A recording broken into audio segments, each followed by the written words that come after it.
لله نحمده ونستعينه ونستغفره ونؤمن به ونتوكل عليه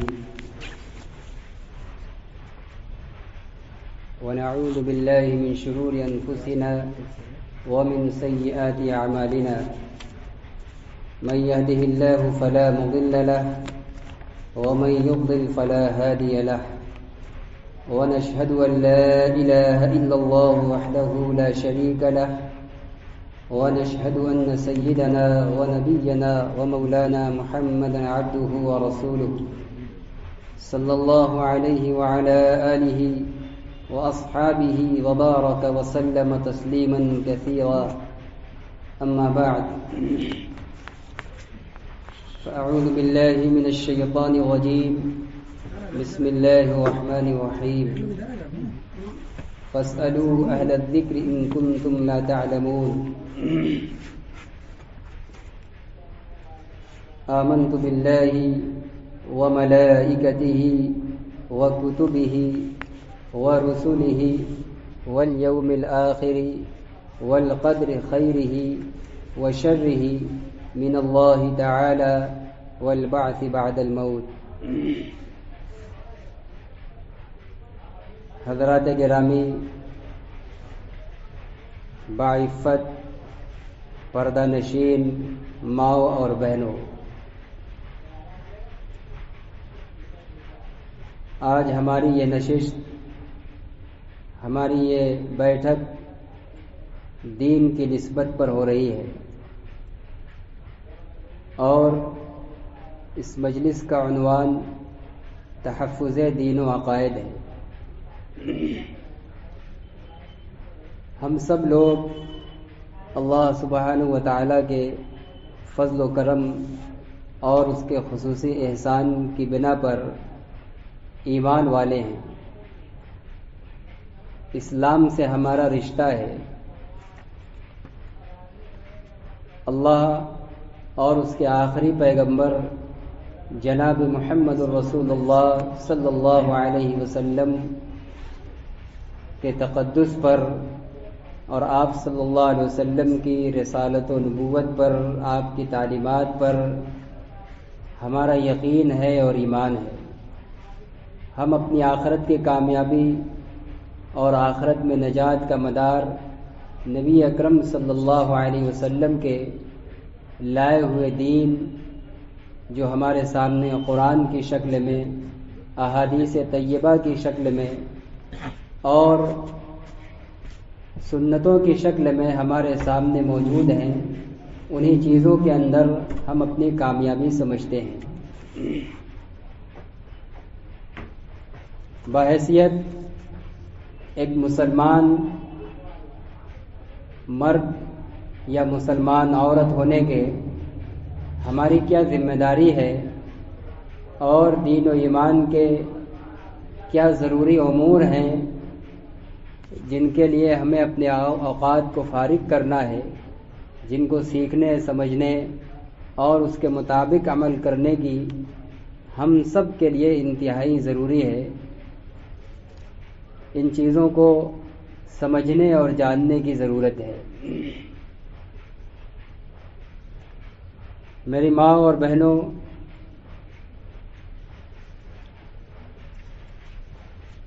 دین کے بنیادی طور پر 5 شعبے ہیں. پورا دین انہی 5 چیزوں کے اندر دائر ہے: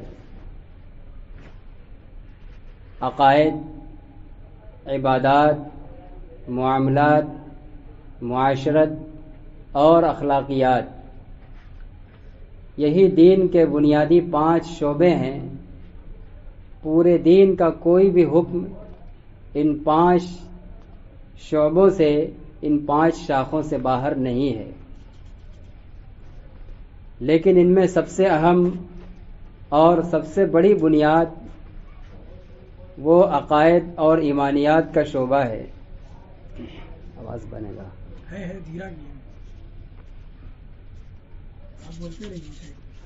باقی دیگر 4 شعبوں سے متعلق جتنے احکام ہیں، جتنی اسلامی تعلیمات ہیں، سب کی قبولیت اور سب کے صحیح ہونے کا مدار اور اس کی بنیاد یہی پہلا عقائد کا شعبہ ہے۔ اس لیے ہم سب کے لیے ضروری ہے سب سے پہلے پہل دین کے بنیادی عقائد کو جاننا۔ ایمان کہتے کس کو ہیں؟ ہم کن چیزوں کو تسلیم کر کے، کن چیزوں کی تصدیق کر کے ایمان کے دائرے کے اندر داخل ہوں گے، یہ بنیادی چیزیں ہر مسلمان کو جاننا ضروری ہے، خواہ وہ مرد ہو، عورتیں ہوں، بوڑھے ہوں، جوان ہوں، ادھیڑ ہوں، بچے ہوں، سب کے لیے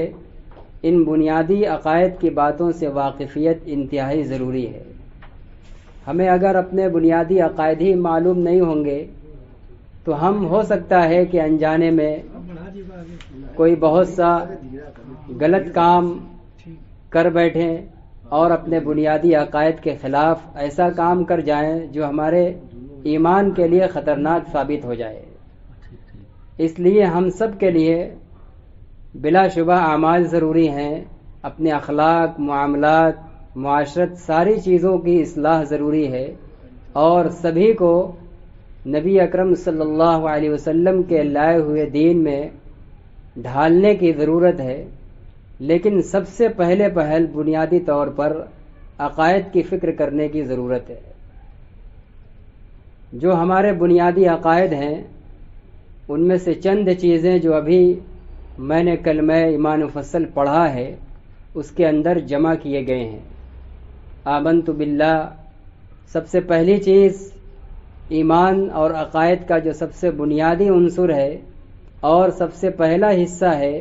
وہ اللہ کی ذات سے متعلق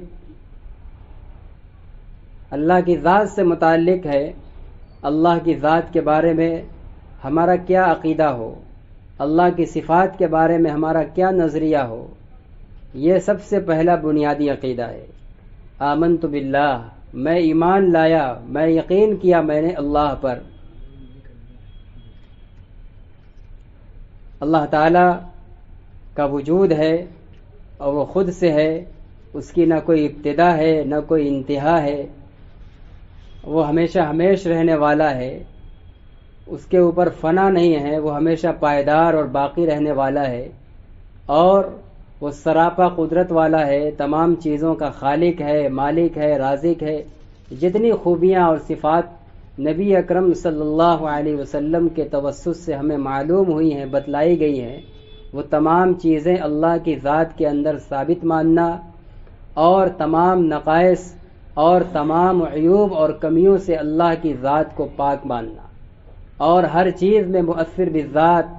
اور ہر موقع پر مختار کل اللہ کی ذات کو ماننا، یہ ہے اللہ کی ذات پر ایمان اور یقین رکھنے کا مطلب۔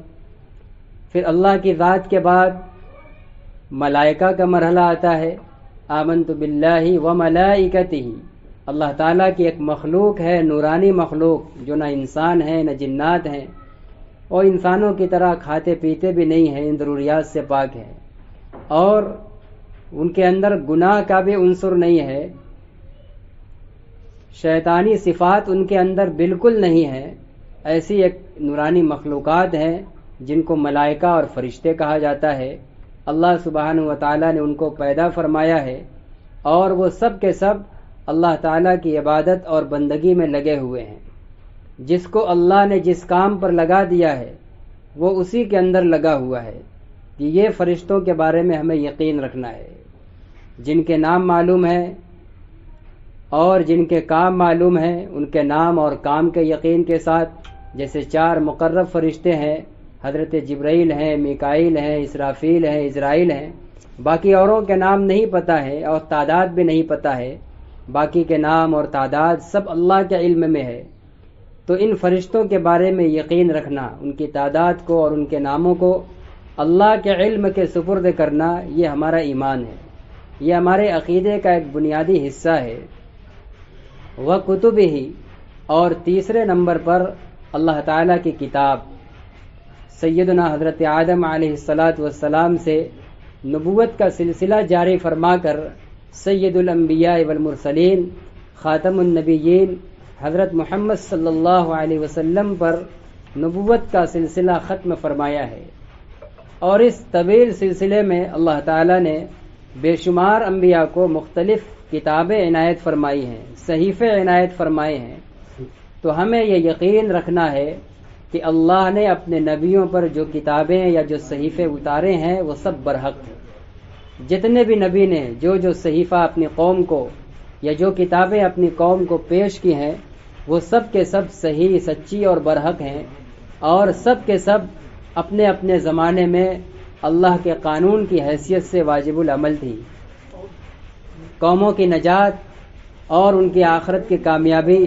اور ان کے لیے اللہ کی رضا اور خوشنودی حاصل کرنے کا ذریعہ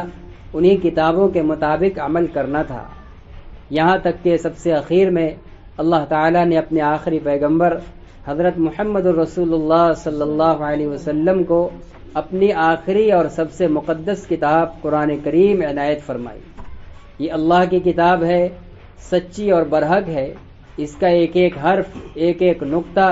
اس کے ایک ایک معنی سب اللہ کی طرف سے ہیں، سب اللہ کا کلام ہے، اور سب 100% سچے اور برحق ہے، کسی ایک نقطے کے اندر بھی بال برابر کوئی شک و شبہ کی گنجائش نہیں ہے۔ لا یأتیہ الباطل من بین یدیہ ولا من خلفہ، اس کتاب کی خصوصیت اللہ نے یہ رکھی ہے کہ اس کے اندر باطل، جھوٹ، شک و شبہ آگے پیچھے دائیں بائیں نیچے اوپر کہیں سے بھی ذرہ برابر بھی اس کے قریب نہیں آ سکتا۔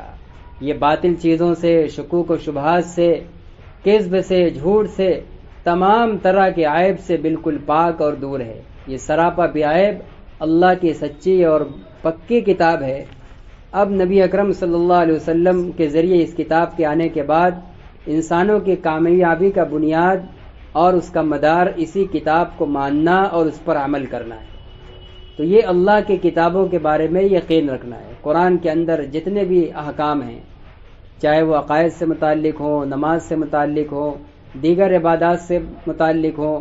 اخلاقی باتیں ہوں، تجارت کی باتیں ہوں، معاملات کی باتیں ہوں، جنگ و جدال کی باتیں ہوں، یا پچھلی قوموں کے حالات اور واقعات کی باتیں ہوں، جتنی بھی باتیں قرآن نے بیان فرمائی ہے سب کے سب 100% سچی اور برحق ہے۔ سب کی صداقت کو، سچائی کو یقین کرنا، بلا کسی شک و شبہ کے،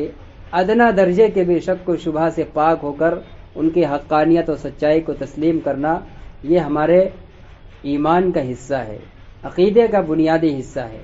تو یہ 3 چیزیں ہو گئیں، اللہ کی ذات و صفات پر ایمان و یقین، فرشتوں پر ایمان و یقین،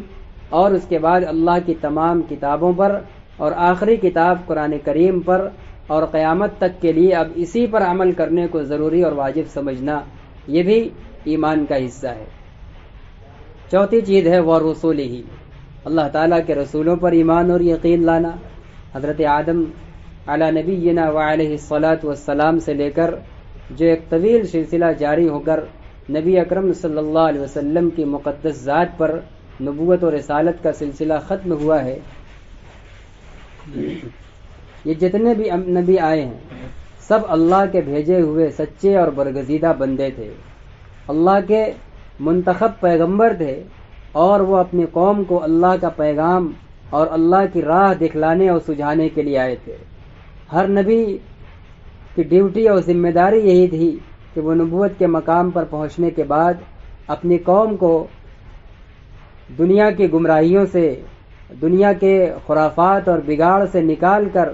ایک اللہ کا تعارف کراتے تھے، اللہ کو پہچنواتے تھے، اور اللہ کے احکامات و مرضیات انہیں بتلاتے تھے تاکہ وہ اس کے مطابق عمل کر کے اللہ کے پسندیدہ اور محبوب بندے بن جائے، اور آخرت میں ہمیشہ ہمیش کے لیے اللہ کی رضا اور خوشنودی اور جنت کے مستحق بن جائیں۔ یہ سلسلہ شروع رہا اور ہر زمانے میں نبی آتے رہے، یہاں تک کہ نبی آخر الزماں نبی اکرم صلی اللہ علیہ وسلم کی بعثت ہو گئی اور آپ پر نبوت کا سلسلہ ختم۔ تو حضرت آدم سے لے کر آپ تک سب کے سب سچے، برحق اور برگزیدہ پیغمبر تھے، کسی نے بھی جھوٹی نبوت کا دعویٰ نہیں کیا تھا، سب سچے تھے۔ لیکن آپ صلی اللہ علیہ وسلم کے ساتھ اللہ کا سچا اور برحق نبی ماننے کے ساتھ ساتھ یہ بھی شامل کرنا ہے کہ آپ اللہ کے آخری نبی تھے، اور پھر آپ کے آنے کے بعد آپ سے پہلے اب کسی اور نبی کی شریعت پر عمل نہیں کیا جائے گا۔ حضرت آدم بھی سچے ہیں، حضرت نوح بھی سچے ہیں، شیس بھی سچے ہیں، اور ابراہیم، موسیٰ، اسحاق، یعقوب اور عیسیٰ سب کے سب سچے اور برحق ہیں، اور سب کی شریعت وہ اللہ کی طرف سے دی ہوئی شریعت تھی۔ لیکن حضرت محمد صلی اللہ علیہ وسلم کے مبعوث ہو جانے کے بعد اور آپ کی نبوت کا اعلان ہو جانے کے بعد اب عیسیٰ اور موسیٰ اور دیگر نبیوں کی شریعت پر عمل نہیں کیا جائے گا۔ اب نجات اور کامیابی کا مدار صرف نبی اکرم صلی اللہ علیہ وسلم پر اور آپ کی رسالت و نبوت اور آپ کی تعلیمات اور آپ کی شریعت پر عمل کرنے میں ہی ہوگا، اس کے علاوہ کوئی اور طریقہ قابل قبول نہیں ہوگا۔ والیوم الآخر، رسالت و نبوت پر یقین کے بعد پانچویں چیز ہے آخرت کے دن پر ایمان لانا۔ ہمیں یقین رکھنا ہے، ہمیں یہ تعلیم دی گئی ہے کہ یہ دنیا سب کچھ نہیں ہے، یہ دنیا ایک دن فنا ہو جانے والی ہے۔ اس دنیا کے فنا ہونے کے بعد جب بڑی قیامت کے ذریعے ساری دنیا یکبارگی فنا ہوگی، جس کو قیامت کا دن کہا جاتا ہے، وہ دن قائم ہوگا، تو پھر اس کے بعد ایک اور عالم برپا ہوگا جس کو آخرت کا دن کہا جاتا ہے، جہاں اس دنیا کے کرے دھرے کا حساب و کتاب ہوگا۔ تو وہ آخرت کا دن قائم ہوگا، آخرت کا دن برپا کیا جائے گا، ہو کر رہے گا۔ اس کے ہونے پر یقین رکھنا اور بلا شک و شبہ اس کو تسلیم کیے رہنا، یہ ایمان کا حصہ ہے۔ والقدر خیرہ وشرہ من اللہ تعالی والبعث بعد الموت، اور اس کے بعد یہ ایک مرحلہ ہے ایمان کا، ایک حصہ یہ بھی ہے کہ تقدیر پر ایمان رکھنا۔ دنیا میں جو کچھ ہو رہا ہے، کوئی چیز یکبارگی اچانک اتفاقاً نہیں ہو جا رہا ہے، سب اللہ تعالیٰ نے اس دنیا کو پیدا کرنے سے پہلے طے کر رکھا ہے، پورا ایک نظام بنا رکھا ہے، لوح محفوظ کے اندر لکھ رکھا ہے دنیا کے تمام نظام کو، مخلوقات کے پیدا کرنے سے متعلق ہو، مخلوقات کے اوپر آنے والے حالات ہوں، بارش ہو، مصیبتیں ہوں، خوشحالیاں ہوں، موت ہو، پیدائش ہو، خوشی ہو، غم ہو، تنگی ہو، آشائش ہو، کچھ بھی ہو، جو کچھ دنیا میں ہوگا سب اللہ تعالیٰ نے پہلے سے طے کر رکھا ہے، جس کو تقدیر کہا جاتا ہے۔ تو ہم سب کا یہ ایمان اور عقیدہ ہونا چاہیے کہ جو کچھ ہو رہا ہے، اچھا یا برا، یہ سب اللہ کی طرف سے ہے۔ یہ تقدیر پر ایمان رکھنا یہ بہت ضروری ہے۔ والبعث بعد الموت، اور پھر اس کے بعد یہ آخری چیز یہ ہے کہ مرنے کے بعد دوبارہ زندہ کیے جانے پر، جیسے دنیا کے اور لوگ ہیں بہت سے مذہب والے جو یہ سمجھتے ہیں کہ دنیا ہی بس سب کچھ ہے، مر گئے اور جلا دیے گئے اور جسم راکھ بن کر ہواؤں میں اڑ گیا تو بس زندگی کی کہانی ختم ہے، یہ اور مذہب کے لوگ سمجھتے ہیں۔ لیکن اسلام ہمیں یہ پیغام دیتا ہے اور اللہ کے نبیوں سے ہمیں یہ سبق ملا ہے کہ ایسی بات نہیں ہے، بلکہ انسان جب فنا ہو جائے گا، مر جائے گا، تو مرنے کے بعد پھر اس کو قیامت کے بعد دوبارہ زندہ کیا جائے گا۔ زندہ سارے انسان کیے جائیں گے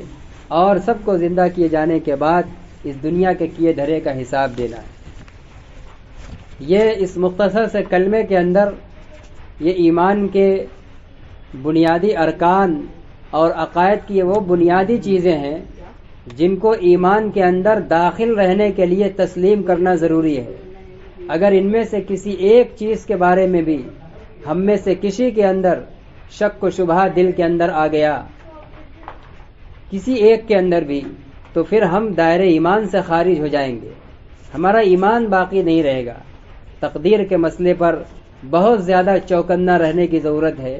الحمدللہ ہم سب لوگ ایمان والے ساری چیزوں کو بلا کسی شک و شبہ اور تردد تسلیم کرتے ہیں، ایمان و یقین رکھتے ہیں، لیکن تقدیر کے بارے میں ایمان اور یقین کے اقرار کے ساتھ ساتھ عملی طور پر کہیں نہ کہیں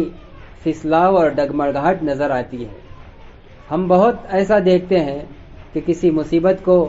اور کسی آنے والے ناگہانی حادثہ کو ہم کسی دن کے اوپر اڑا دیتے ہیں، کسی تاریخ کو اس کا ذمہ دار ٹھہرا دیتے ہیں کہ وہ آج 13 تاریخ تھی اس لیے ایسا ہو گیا، 23 تاریخ تھی اس لیے ایسا ہو گیا، فلاں دن تھا اس لیے ایسا ہو گیا، وہ 3 شادیاں اکٹھا ہو گئی تھی اس لیے جوڑا سہا نہیں۔ اس طرح کے جو عموماً حادثات ہو جاتے ہیں، تو یہ ظاہری ان چیزوں کو ہم ذمہ دار ٹھہرا دیتے ہیں، وہاں ہم اپنے تقدیر پر ایمان سے غافل ہو جاتے ہیں۔ ہمارے تقدیر پر ایمان کا تقاضا یہ ہے کہ کوئی تاریخ، کوئی دن، کوئی انسان، کوئی بڑا سے بڑا طاقتور نہ دنیا کے کسی فرد پر، کسی حقیر سے حقیر مخلوق پر کوئی خوشحالی لانے کی طاقت رکھتا ہے، نہ کوئی مصیبت لانے کی طاقت رکھتا ہے۔ یہ جو کچھ پورا نظام ہے انسانوں کے ساتھ اور مخلوقات کے ساتھ انفرادی یا اجتماعی طور پر خوشگوار یا ناخوشگوار حالات کے لانے کا، زندگی یا موت کے لانے کا، بیماری یا صحت کے لانے کا، خوشحالی یا تنگی کے لانے کا، یہ سب کے سب مکمل اللہ کے دست قدرت میں ہے، اور یہ سب اسی کے پہلے سے طے شدہ نظام کے مطابق دنیا کے اندر نافذ ہو رہا ہے۔ تو میری ماں اور بہنوں، ہمیں اپنے ایمان کے بارے میں اور اپنے عقائد کے بارے میں بہت زیادہ چوکنا اور متنبہ رہنے کی ضرورت ہے، اس کا مذاکرہ کرنے کی ضرورت ہے، اور اس کو آپس میں دہرانے اور سیکھنے کی ضرورت ہے، اور اپنے محارم کے ذریعے علماء کرام سے رابطہ کر کے، جو ماہر علماء کرام ہوں، دین کا علم رکھنے والے بھی ہیں، درد رکھنے والے بھی ہیں، اور صلاح و تقوی سے بھی متصف ہیں، ایسے لوگوں سے رابطہ کر کے اپنے محرم کے ذریعے دین کے ضروری عقائد کو معلوم کیا جائے اور سیکھا جائے اور مذاکرہ کیا جائے، اپنی نئی نئی نسلوں کو بھی سکھلایا جائے، بتلایا جائے، تاکہ ہماری نسلیں، مسلمان گھر کے اندر پیدا ہونے والا کوئی بھی بچہ اور کوئی بھی بچی بنیادی عقائد کے بارے میں شک و شبہ اور تردد کا شکار نہ ہو سکے۔ آج ایسا ہو رہا ہے کہ ہم سب لوگوں نے غفلت کی ہے، اور آنکھ کھلتے ہی بچوں کو کانوینٹوں میں داخل کر دیا جاتا ہے، اور وہ بھی کانوینٹ جو دوسرے مذہب کے لوگوں کے ہیں، اور جن کا مشن ہے کہ ہم مسلمانوں کو ان کو دین و ایمان سے ہٹائیں، تو ہمارے معصوم بچوں کے اوپر اپنی آزادانہ محنت کر رہے ہیں۔ ایسی بہت بڑی خیب تیار ہو چکی ہے مسلمان کے گھر پیدا ہونے والی، جو اپنے بنیادی عقیدے اور ایمان سے غافل ہے، اور اللہ، رسول اور کتاب اور قرآن کی بہت سی آیات اور احکام کے بارے میں شک و شبہ میں مبتلا ہے۔ اس کی بنیادی وجہ یہی ہے کہ ہم نے انہیں بچپن کے اندر، گھر کے اندر عقائد سے اور دین کی اہمیت و حقیقت سے اور عقیدوں کی نزاکت سے انہیں واقف نہیں کرایا ہے، نہ خود سیکھنے کی کوشش کی ہے۔ ہمارے گھروں میں اور ہمارے معاشرے کے اندر عموماً عورتوں کو، بچیوں کو صرف گھر کے کام کاج کے اندر ایسا مشغول رکھا جاتا ہے کہ ان کو کسی اور دوسرے کام کے لیے سمجھا نہیں جاتا، ان کی آخرت کی فکر نہیں کی جاتی، اور یہ نہیں سوچا جاتا کہ ان کے مرنے کے بعد ان کا انجام کیا ہوگا، اور وہ بھی خود اپنے طور پر بھی غافل اور لاپرواہی کی زندگی گزارتی ہیں۔ جو پڑھی لکھی ہوتی ہیں ان کا بھی ذہن گھر میں رہنے کے بعد بگڑ چکا ہوتا ہے، وہ بھی اس تصور سے بالاتر ہو جاتی ہیں کہ ہم نے اردو سیکھا ہے، ہندی سیکھی ہے، انگریزی سیکھی ہے اور دین کے بنیادی علم سیکھا ہے، تو ہمیں اپنے گھر کے کام کاج میں سے کچھ وقت نکال کر ہمیں اپنے دین کی بنیادی کتابیں پڑھنی چاہیے۔ جو عالمات ہیں، عالمات سے فارغ ہوئی ہیں، انہیں وقت نکال کر ہمیں قرآن کی تفسیر کا مطالعہ کرنا چاہیے، حدیث کی کتابوں کا مطالعہ کرنا چاہیے، صحابیات اور اللہ والیوں کا، تابعیات کا، صحابہ کرام کی زندگی کا مطالعہ کرنا چاہیے، اور اسی طرح روزمرہ پیش آنے والے جو عبادت کے، طہارت کے، نماز کے، وضو کے اور دیگر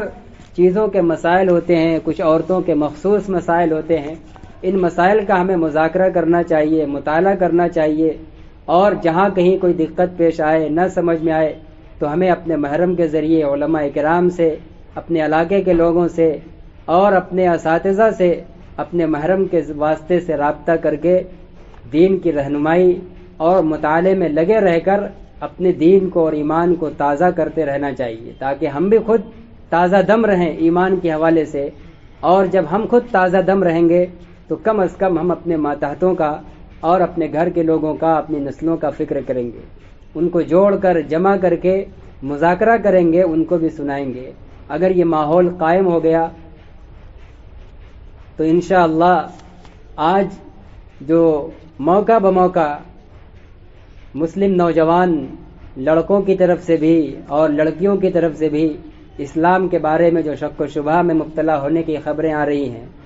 اور مرتد ہونے اور اسلام کو چھوڑ کر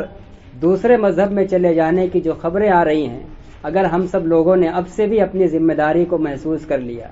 یہ صرف علماء کی ذمہ داری نہیں ہے، یہ صرف مرد حضرات کی ذمہ داری نہیں ہے، یہ ہر مسلمان کی ذمہ داری ہے، ہر مرد کی ذمہ داری ہے، ہر خاتون کی ذمہ داری ہے۔ ادنا درجے میں کم از کم ہر آدمی کی اپنی یہ ذمہ داری تو ہے کہ کم سے کم وہ اپنے دین و ایمان کو بچائے، اپنے عقائد کو درست کرے، صحیح عقائد پر قائم اور باقی رہے۔ اتنا ادنا درجے میں تو ہر انسان کے لیے ضروری ہے، ہر مرد عورت کے اوپر ضروری ہے۔ اگر ہم لوگوں نے اس کی فکر لے لی تو انشاءاللہ ہم اور ہماری آنے والی آئندہ نسلیں دین اور اسلام کے بارے میں بہت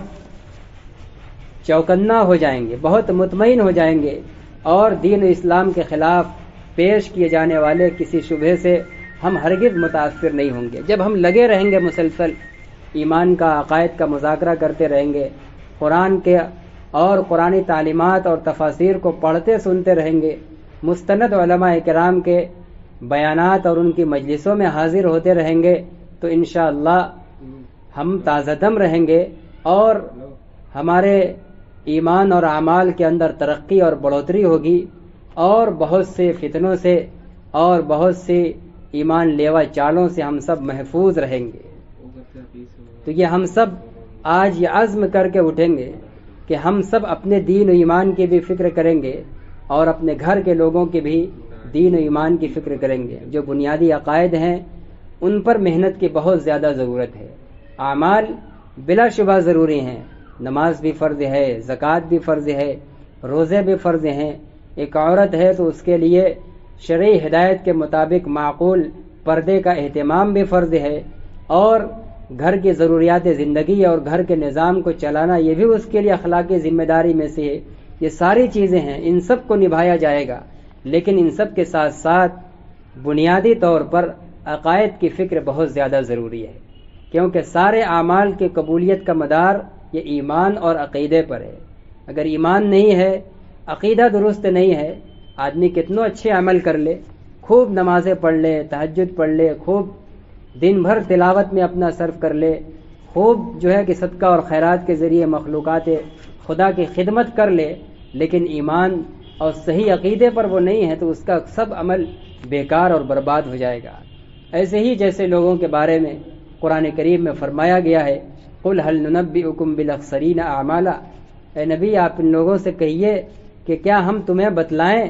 کہ آخرت میں سب سے زیادہ گھاٹے والے کون ہوں گے؟ اعمال کے اعتبار سے سب سے زیادہ خسارہ اور گھاٹا کن لوگوں کا ہوگا؟ الذین ضل سعیہم فی الحیات الدنیا وہم یحسبون انہم یحسنون صنعا، وہ لوگ آخرت میں سب سے زیادہ گھاٹے میں ہوں گے جن کی کوششیں اور جن کے اعمال دنیا کے اندر بیکار ہو گئے۔ وہ اس کو اچھا سمجھ کر کرتے رہے، لیکن حال یہ ہے کہ حقیقت میں وہ اچھا نہیں تھا۔ ہم اچھا کر کے جمع کر رہے ہیں، لیکن بنیاد ہماری مضبوط نہیں ہے، عقیدہ درست نہیں ہے، تو آخرت میں جائیں گے تو ہمیں معلوم ہوگا کہ ہماری دنیا میں کی ہوئی محنتوں کی اور ہمارے نیک اعمال کا یہاں کوئی وزن نہیں ہے، کوئی بھی ہمیں وہاں صلہ اور انعام نہیں مل رہا ہے، اس لیے کہ صحیح عقیدہ اور ایمان ہمارے پاس موجود نہیں تھا، اس لیے وہاں ہم آخرت کے اندر سب سے زیادہ خسارہ اور گھاٹا اٹھانے والے ہوں گے۔ اس لیے میرے محترم بزرگوں اور دوستوں اور میری عزیز ماں اور بہنوں، ہم سب کی یہ بہت بڑی ذمہ داری ہے کہ آج کے اس فتنے کے دور کے اندر، جب کہ ہم دن بدن فتنوں کے قریب بڑھتے چلے جا رہے ہیں، رسول اللہ صلی اللہ علیہ وسلم نے حدیث کی کتابوں میں جو فتن کا باب ہے، ابواب فتن کی احادیث کے اندر جو پیشین گوئیاں بیان فرمائی تھیں کہ قرب قیامت میں بکثرت فتنوں کا ورود ہوگا، اور بلا شبہ ہم اسی دور سے گزر رہے ہیں۔ ایسے وقت کے اندر اگر ہم نے اپنی فتنوں کی حفاظت کی فکر نہ کی، فتنوں سے اپنی حفاظت کی اور اپنی نسلوں کی دین ایمان کی سلامتی کی فکر نہ کی، تو فتنے تو بڑی خطرناکی اور تیزی کے ساتھ آ رہے ہیں۔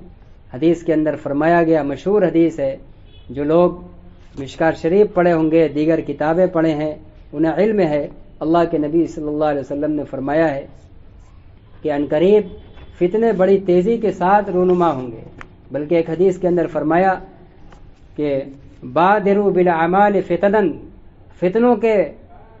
تیزی کے ساتھ آنے سے پہلے نیک اعمال کی طرف جلدی کر لو. نیک اعمال بھی اس کے اندر داخل ہیں اور صحیح عقائد اور ایمان بھی اس میں داخل ہیں. صحیح عقائد و ایمان کو سیکھنے اور نیک اعمال میں سبقت کرنے میں جلدی کر لو قبل اس سے کہ فتنوں میں ہم مبتلا ہو جائیں. ورنہ جب فتنے تیزی سے آئیں گے تو حال ایسا ہوگا، ایسا وقت آئے گا کہ یصبح الرجل مؤمنا ویمسی کافرا. آدمی صبح جب کرے گا تو اس کی حالت یہ ہوگی کہ وہ ایمان والا ہوگا، لیکن فتنے اتنے تیزی سے پھیلے ہوئے ہوں گے کہ رفتہ رفتہ دھیرے دھیرے شام تک پہنچتے پہنچتے اس کا حال یہ ہوگا کہ وہ کفر کی دہلیز پہ کھڑا ہوگا. شام کو مومن ہے تو صبح کو اٹھے گا، رات بھر میں فتنوں کی یلغار ایسی ہوگی کہ صبح کو وہ جو ہے وہ فتنوں کے قریب اور کفر کے قریب جا پہنچے گا. ایسا خطرناک دور ہوگا. صبح و شام میں ایمان کی کیفیت ایمان کی طرف اور کفر کی طرف الٹ پھیر ایمان والوں کے حالات کا ہوتا رہے گا. ایسے حالات کے اندر حفاظت اپنے آپ کی اور اعمال صالحہ کی پابندی بڑی مشکل ہو جائے گی. اس لیے رسول اللہ صلی اللہ علیہ وسلم نے فتنوں کے زمانے میں اور فتنوں کے آنے سے پہلے جو اعمال صالحہ کی طرف، نیک اعمال کی طرف اور صحیح عقائد کی طرف توجہ دینے کی اور اس کی طرف جلدی کرنے کی جو نصیحت فرمائی ہے، ہمیں ہم سب کو اس کو قبول کر لینا چاہیے. آج بلا شبہ فتنوں کا دور ہے. طرح طرح کے فتنے ابھر رہے ہیں. دنیا کی باطل طاقتیں اپنی پوری صلاحیت، اپنا بڑا سے بڑا سرمایہ وہ اس چیز میں صرف کر رہی ہیں کہ کیسے مسلمانوں کو ان کے دین و ایمان کے بارے میں مشتبہ کر دیا جائے، شک و شبہے کے اندر ڈال دیا جائے. آئے دن وہ طرح طرح سے دین کے نام پر نئے نئے فتنے خود ان کی طرف سے ایجاد کیے جا رہے ہیں. ہمارے علماء فرماتے ہیں کہ پہلے زمانوں کے اندر فتنوں کا حال یہ تھا، وہ کم فتنوں کے زمانے میں بھی کہ فتنے کی شکل میں آتے تھے. دین نظر آتا تھا دیکھنے والے کو کہ ہاں یہ دین کے خلاف کوئی چیز ہے. لیکن آج ہمارے لیے،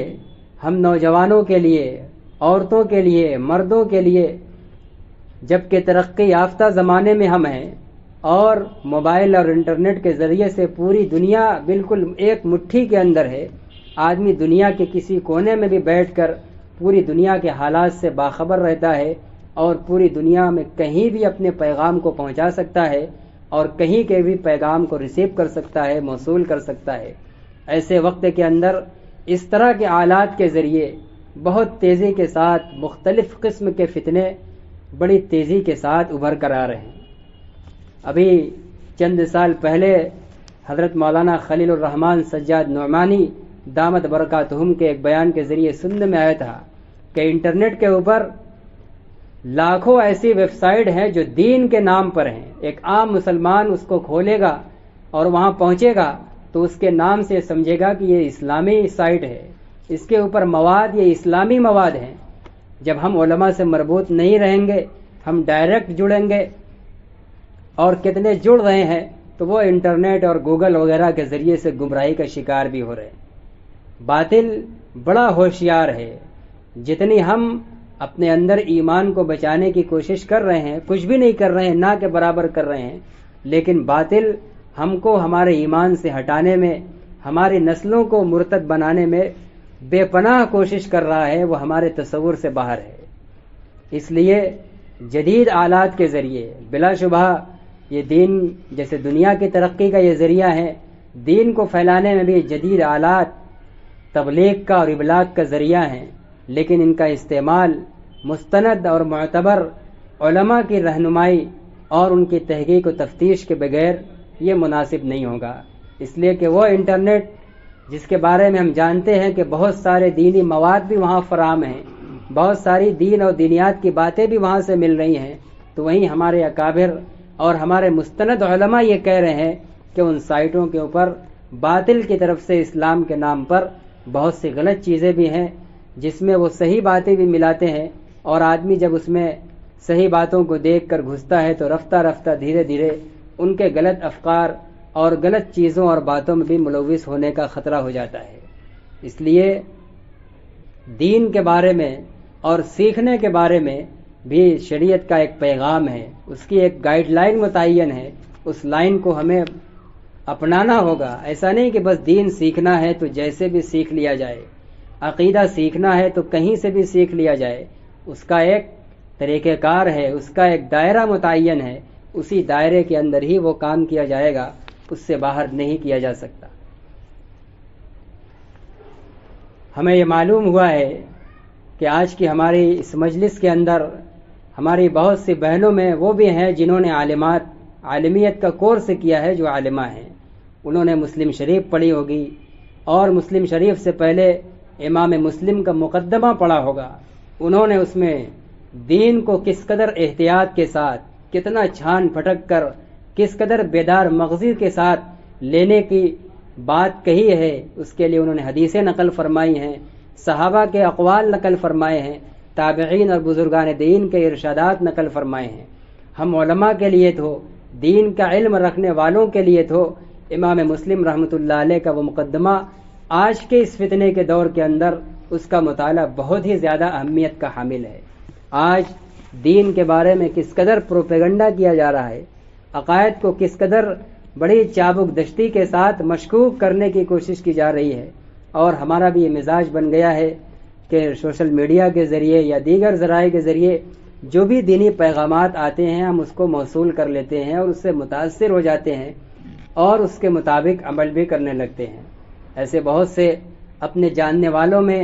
یہ سننے میں آئے کہ بہت سے ایسے جو قادیانی کی سائٹ چل رہی ہے، یوٹیوب پر قادیانی کے بیانات ہیں اور کسی مسلمہ گمراہ آدمی کے بیانات ہیں، وہ بیان کر رہا ہے اور وہ وظیفہ بتلا رہا ہے، اور ہمارے اور آپ کے گھر گھرانے اور رشتہ دار اور تعلق میں ایسے لوگ ہیں جو اپنے مقامی علماء سے ربط نہ رکھ کر، نہ پوچھ کر، وہ انٹرنیٹ پر ان گمراہ اور قادیانیت سے تعلق رکھنے والے کے بتلائے ہوئے وظائف کے اندر اور اس کے معمولات کے اندر لگے ہوئے ہیں۔ قادیانی جو گمراہ ہے اور جس کو متفقہ طور پر کافر قرار دیا گیا ہے، جو رسول اللہ صلی اللہ علیہ وسلم کی نبوت کا اور آپ کے آخری نبی ہونے کا منکر ہے، بھلا ایسے لوگوں سے دین و ایمان کیوں کر سیکھا جا سکتا ہے،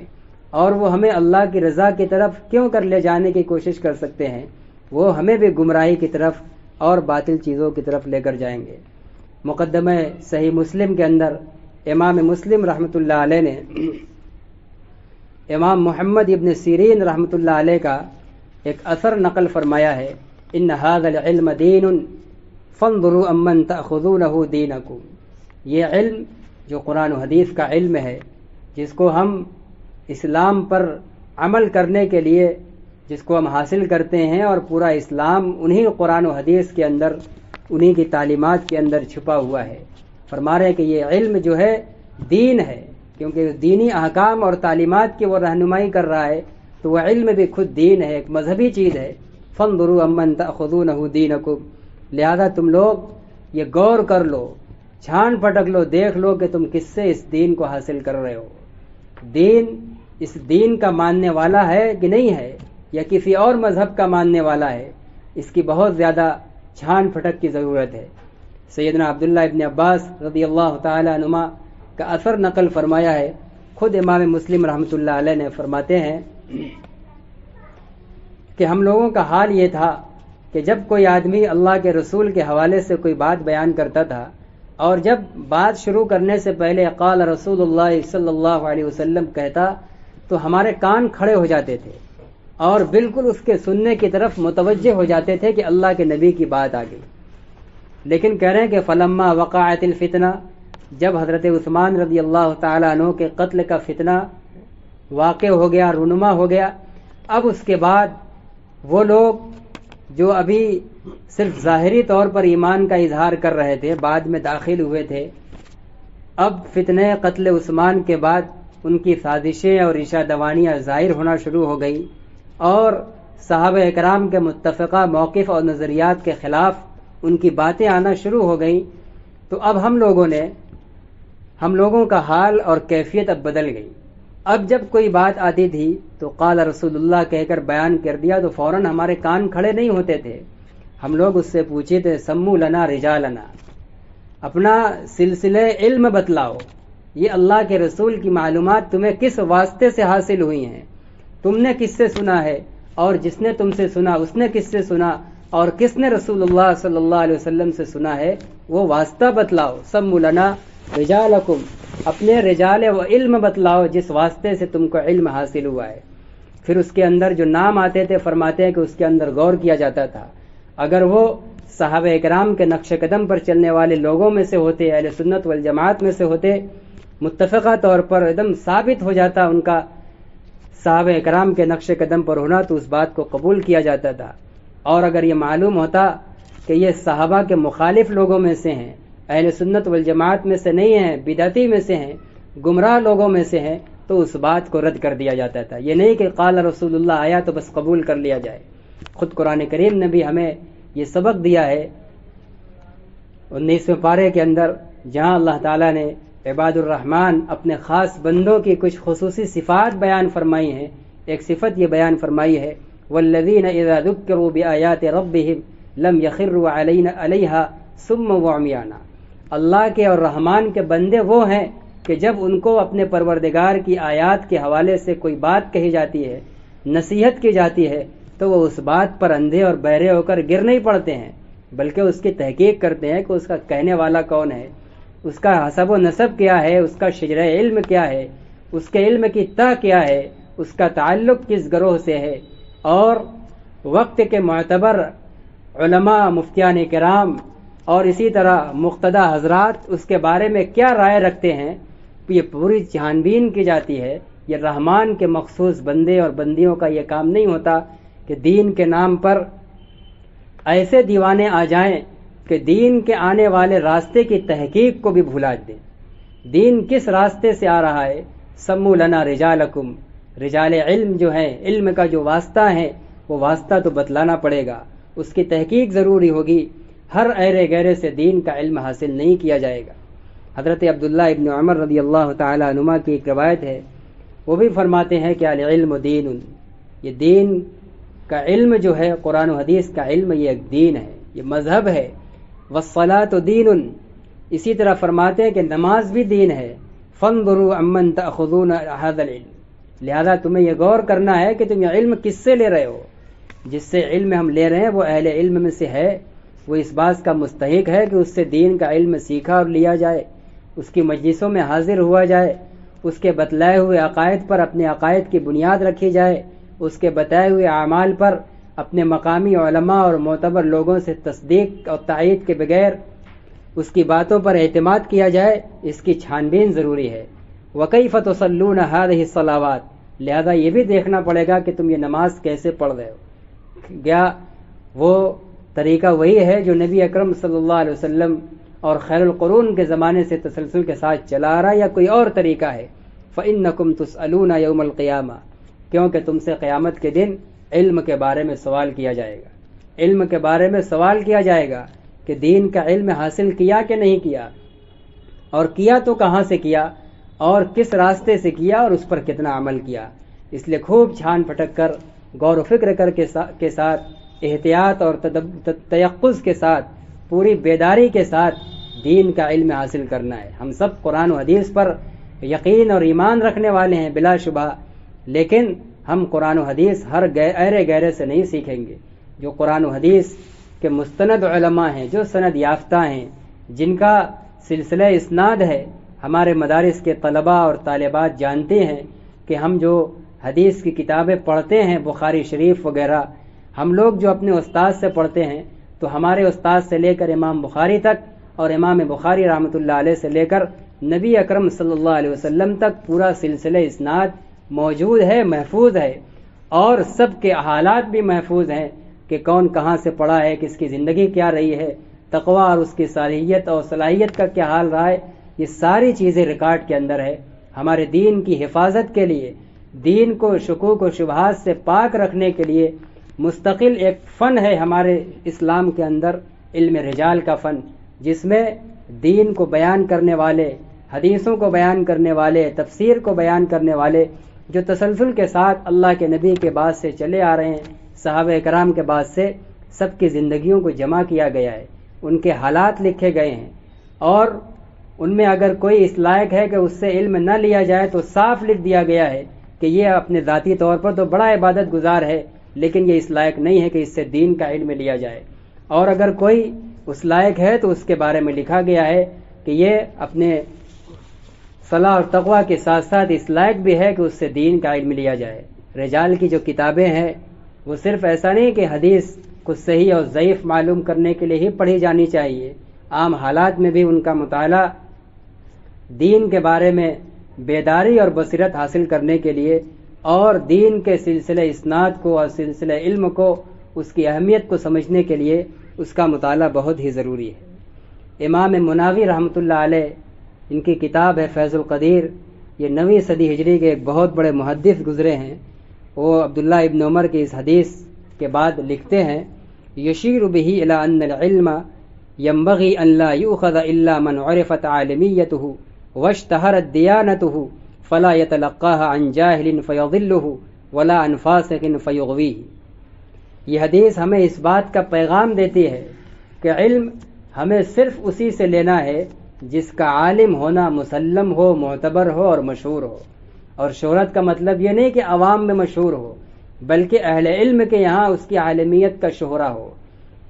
اس کا آج کے زمانے میں کہیے کہ اس کا ادارہ اس کی شہادت دے رہا ہو، معتبر ادارہ ہو، ادارہ شہادت دے رہا ہو، اور علاقے کے معتبر علماء شہادت دے رہا ہو کہ ہاں یہ عالم دین ہے اور یہ قرآن و حدیث کی اچھی معلومات رکھتا ہے اور صلاحیت اور صالحیت اس کے اندر ہے، اس لائق ہے کہ اس دین کو اس سے قبول کیا جائے۔ تو لہٰذا ایسے ہی لوگوں سے دین کا علم حاصل کیا جائے گا، ایسے لوگوں سے نہیں کیا جائے گا جو گمنامی کے اندر ہے، جن کا کوئی حال ہمیں پتہ نہیں کہ وہ عالم ہے یا جاہل ہے۔ ایسے بہت سارے لوگ ہیں جن کا اس بات کے بارے میں پردہ اٹھ چکا ہے کہ وہ عالم نما بن کر انٹرنیٹ کے اوپر بیانات کر رہے ہیں، دین کو پھیلا رہے ہیں، اور لوگ بہت انبھکت ہو کر اس کے ساتھ جڑ رہے ہیں ان کے ساتھ، لیکن ان کے بارے میں یہ پردہ بالکل یقینی طور پر اٹھا ہوا ہے کہ وہ باضابطہ کوئی عالم دین نہیں ہے، ان کے صرف ہندی انگریزی کی تعلیم ہے، نہ کسی عالم سے دین پڑھا ہے اور نہ کسی عالم کی صحبت میں ایک پل بیٹھے ہیں۔ ایسے بہت سارے لوگ انٹرنیٹ کے اوپر بہت بڑے علامہ بن کر دین کی تبلیغ کے اندر لگے ہوئے ہیں، اور ہماری بے حسی کا عالم ہے کہ ہم ہر اچھی بات کہنے والے کے پیچھے دوڑ جاتے ہیں، اس کو جانتے اور پھٹکتے نہیں ہیں۔ جاننا اور پھٹکنا بہت ضروری ہے۔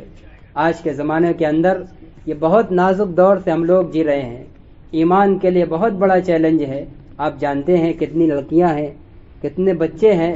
جو دینی ماحول سے دور رہ کر، علماء سے دور رہ کر، مساجد سے دور رہ کر، اور گھر کے اندر بھی کوئی دینی ماحول نہیں، اس طرح وہ صرف کالجوں اور کانوینٹوں میں تعلیم حاصل کر رہے ہیں، مخلوط تعلیم حاصل کر رہے ہیں، لڑکے اور لڑکیاں ساتھ بیٹھ کر پڑھ رہے ہیں، رفتہ رفتہ دوستی ہو رہی ہے، محبت ہو رہی ہے، اور یہاں تک پہنچ رہے ہیں کہ وہ محبت کے نشے میں اندھے ہو کر اپنے دین و ایمان کو خیرباد کر کے غیر مسلموں کے ساتھ بھاگ رہے ہیں۔ ایسے بہت سے واقعات ہو رہے ہیں۔ ایسے وقت کے اندر ہم سب لوگوں کو بہت چوکنا رہنے کی ضرورت ہے۔ آج کی مجلس میں عالمہ ہماری بہنیں بھی ہیں، ان کی بھی یہ ذمہ داری ہے کہ وہ اپنے مطالعے کو تازہ کرے، اپنے اساتذہ سے جہاں سے انہوں نے پڑھا ہے، اپنے اساتذہ سے کتابوں کو متعین کرائیں کہ ہم کن کتابوں کا مطالعہ کریں۔ ہم لوگ اس لائق نہیں ہیں، ہماری صلاحیتیں اتنی مضبوط نہیں ہیں کہ ہم خود اپنے لیے مفید کتابوں کا انتخاب کر سکیں۔ اپنے اساتذہ سے کہیں کہ ہمارے لیے کوئی کتاب نامزد کیجیے، متعین کیجیے، جس کا ہم اپنے گھروں کے اندر مطالعہ کریں، تاکہ ہمارا علم باقی ہو، ہماری معلومات تازہ رہے، اور اس علم کے نتیجے میں ہماری عبادات بھی درست ہوں، ہمارے عقائد بھی صحیح ہوں، اور ہم اپنے متعلقین اور گھر والوں میں سے دوسری عورتوں کو اور اپنے ماتحتوں کو دین کی صحیح باتیں بتا سکیں۔ اپنے اساتذہ سے رابطہ کر کے اس طرح کی چیزیں سیکھنے کی ضرورت ہے۔ اسی طریقے سے آج عورتوں کے لیے چونکہ ایک بہت بڑا مسئلہ پردے کا ہوتا ہے، اسی لیے عورتوں سے بہت ساری عبادت میں تخفیف کر لی گئی، لیکن کہیں بھی پردے کے معاملے میں تخفیف نہیں کی گئی۔ حج کے موقع پر دیکھ لیجئے، صفا اور مروہ کے درمیان جو سعی کی جاتی ہے، درمیان میں رمل ہوتا ہے، طواف کے دوران جو ہے رمل ہوتا ہے، لیکن پردے کے احترام میں اور ان کے عصمت اور حرمت کے احترام میں اللہ تعالیٰ نے عورتوں سے رمل کو ساقط کیا ہے کہ ان کے اس میں بے پردگی کا خدشہ ہے، اور ان کی عصمت اور عزت اس لائق نہیں ہے کہ اس کو اچھالا جائے، وہ حفاظت کیے جانے کے لائق ہے، اس لیے اللہ تعالیٰ نے رمل کی عبادت ان سے ساقط کر دی، مسجدوں کا جانا ان سے ساقط کر دیا گیا کہ گھر کے اندر ہی پڑھ لیں، بلکہ اللہ کے نبی نے فرمایا، حضرت ام حمید رضی اللہ تعالیٰ عنہ کے سوال کرنے پر فرمایا کہ گھر کے صحن سے بہتر تمہارے لیے ہے کہ تم گھر کے کمرے میں نماز پڑھو، اور کمرے سے بہتر یہ ہے کہ اگر اس کے اندر کوئی کوٹھری ہو تو اس میں نماز پڑھو۔ تو یہ ہمیں یہ پیغامات ملے ہیں، جبکہ مسجد میں جماعت کے کتنے فضائل ہوتے ہیں، لیکن عورتوں کو منع کر دیا گیا، ان کو اکیلے ہی پڑھنے میں ان کے پردے کی حفاظت کی گئی ہے، اور سارے انعام اجر و ثواب سے ان کو اکیلے ہی پڑھنے میں نوازنے کا وعدہ کیا گیا۔ اسی طرح دین سیکھنے میں بھی جب جو مقاصد ہیں، عبادات ہیں، نماز ہیں، روزہ ہے، حج ہے، یہ دین کی عبادتیں مقصودہ ہیں، اور علم بذات خود مقصود نہیں ہے۔ علم اس لیے مقصود ہے، اس لیے سیکھا جاتا ہے کہ دیگر عبادات کو جاننے، سمجھنے اور ان کو صحیح طور پر ادا کرنے کا یہ ذریعہ ہے، اس لیے علم کو سیکھا جاتا ہے، علم کی اہمیت اور برتری ہے۔ تو جب عبادات مقصودہ کی ادائیگی میں پردے کو مقدم رکھا گیا ہے، اور جہاں جس عبادت میں بے پردگی کا خدشہ تھا وہ عبادت ہماری عورتوں سے ساقط کر دی گئی، تو علم سیکھنے کے اندر کیوں نہ پردے کا اہتمام ضروری ہوگا، وہاں کیوں نہیں پردے کا ہی اہتمام بالا تر ہوگا اور وسائل کو محدود کیے جائیں گے۔ آج موبائل سے جڑنا ہم سب جانتے ہیں کہ کتنا خطرناک ہے، عورتوں کے لیے کتنا خطرناک ہے، لیکن اگر پھر بھی کوئی احتیاط کے ساتھ اپنے نفس پر اطمینان کے ساتھ جڑ رہا ہے اور گھر کے اس کے محرم حضرات بھرپور نگہبانی کر رہے ہیں، اور وہ خود صوم و صلات کی تقوی و طہارت کے پابند ہے، اور آج کے ترقی یافتہ زمانے میں اس چیز سے دور نہیں رہ پائی اور اس کے ساتھ جڑ بھی گئی، تو اب اگر اس کے ذریعے علم حاصل کر لیا جا رہا ہے، اولاً تو بچا جائے، اپنے محارم کے ذریعے سے علماء کرام سے سیکھا جائے، معلوم کیا جائے، پوچھوایا جائے۔ اسی طرح جیسے آج اس گھر کے اندر مجلس ہو رہی ہے، اس طرح کی ہفتہ واری 15 روزہ ماہانہ مجلسیں منعقد کی جائے، اور پڑھی لکھی لڑکیاں خود بذات خود مطالعہ کریں، اور وہ خود بھی سمجھانے کی کوشش کریں، جہاں ان کو شک و شبہ ہو، کچھ الجھنیں ہوں، کچھ سمجھنے کی ضرورت ہو، وہ محارم کے واسطے سے علماء سے سمجھ بوجھ لیں، حل کر لیں، اور پھر دوسروں تک پہنچائیں۔ اور اس طرح کی مجالس کا بھی اہتمام ہو، موبائل سے حتی الامکان بچا جائے، اس لیے کہ ہم جانتے ہیں کہ ہمارے یہاں علم کی جو اہمیت ہے وہ اس علم کی اہمیت ہے جو سینہ بسینہ منتقل ہوتا ہے۔ علم صرف زبان سے نکلے ہوئے الفاظ کا نام نہیں ہے، رسول اللہ صلی اللہ علیہ وسلم نے جو قرآن و حدیث کا ہمیں علم دیا ہے، صرف الفاظ نہیں دیا ہے، بلکہ آپ کے سامنے براہ راست بیٹھ کر صحابہ کرام نے آپ سے سیکھا ہے، تو علم کا نور جو آپ کے سینے کے اندر تھا،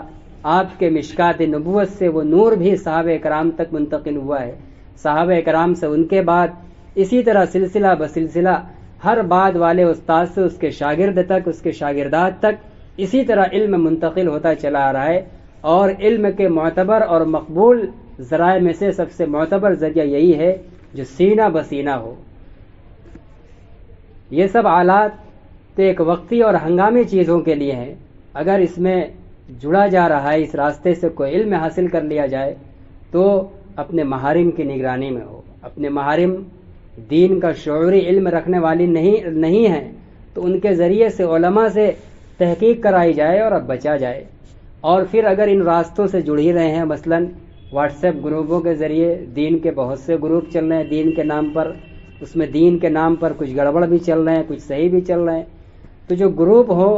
زیادہ ہماری مائیں اور بہنیں ان کی عصمت اور ان کے پردے کی حفاظت کا تقاضا یہ ہے کہ وہ ان کے علاقہ تک محدود ہو، ایسا نہ ہو کہ کوئی انٹرنیشنل پیمانے کے گروپ میں جڑ جائیں یا انڈیا لیول کے کسی گروپ میں جڑ جائیں، اس میں مستقبل میں خطرات کا اندیشہ ہے۔ خدا نہ کرے کل آج وہ اپنے بارے میں مطمئن ہیں،